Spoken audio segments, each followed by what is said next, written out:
wish is for their child to be happy and healthy. So when the diagnosis of a rare genetic condition such as Phelan-McDermid syndrome is made, the cloud of uncertainty can be overwhelming. St Patrick's Day marks the beginning of a campaign to raise the profile of the syndrome and better support families in Australia. Tanya Dendrinos brings us this special report. 6-year-old Olivia Toole has stolen plenty of hearts, none more so than those of her doting grandparents. On the 21st of August 2010, Liv arrived, and it was just an amazing feeling to have a granddaughter in the family. She's exceptional. She's loving. She's just extraordinary. I've never met anyone like her. Just after her first birthday, Olivia was diagnosed with Phelan-McDermid syndrome, a rare genetic condition that results from the deletion of a small part of chromosome 22. Having so many doctors in Australia having not heard of the syndrome, I guess that was a bit of a reality check of how rare this was. The syndrome is associated with autism and can affect motor skills and speech, with symptoms varying from person to person. We got her into early intervention and started speech therapy, occupational therapy and physiotherapy. At that stage, at 13 months, she wasn't able to support her body weight. She wasn't able to sit up by herself. Fast forward 5 years and Olivia's achieved many milestones. She can walk, she's learned how to jump in the last 12 months. She loves drawing and playing with stickers and Play-Doh. Communication is the next goal. We're working with sign language. We're also working with communication on the iPad now.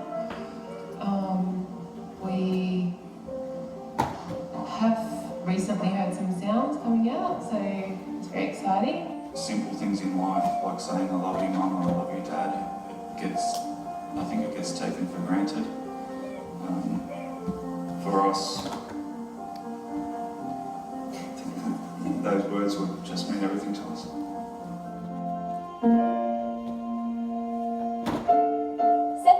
People have now been diagnosed with Phelan-McDermid syndrome here in Australia, with about 1,400 worldwide, making Liv 1 in 5 million.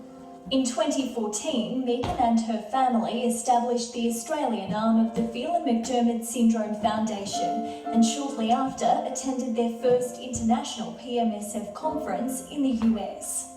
But for many families here in Australia, that trip is out of reach. So in September this year, PMSF Australia will host an inaugural family conference in Sydney. We wanted everyone to experience what we have over in Orlando. Emily and Tom Harmer are brother and sister, and they both have Phelan-McDermid syndrome. Got a go card? Yeah. Does it give you a sense of freedom? Yeah. Yes. Do you pretend that you're going to pick up and deliver people? Yeah. Around the backyard? Yeah. Yeah. Do you do visits to people's houses? Yeah. You do? The Harmers say the network of support offered by PMSF Australia is critical. You know, if we didn't have the support of some of the the Phelan-McDermid Syndrome Foundation, we would be sort of lost in a way. We just wouldn't have contact with people who understood, some of the issues that we might be going through. In an effort to raise the profile of the syndrome and funds to help Australian families get to the conference, a bold mission is being undertaken. It was sparked by a mum in the UK who used to live here in Australia. Victoria Fedderson wore this Feeling Lucky t-shirt everywhere she went for an entire year. And now the baton has been passed to the Aussie families, who'll take it in turns to wear the shirt for the next 365 days. It's not going to be a syndrome that no one knows about and no one's got any information on. And this is how you can help. Share it, spread the word, raise awareness. Tanya Dendrinos, Win News.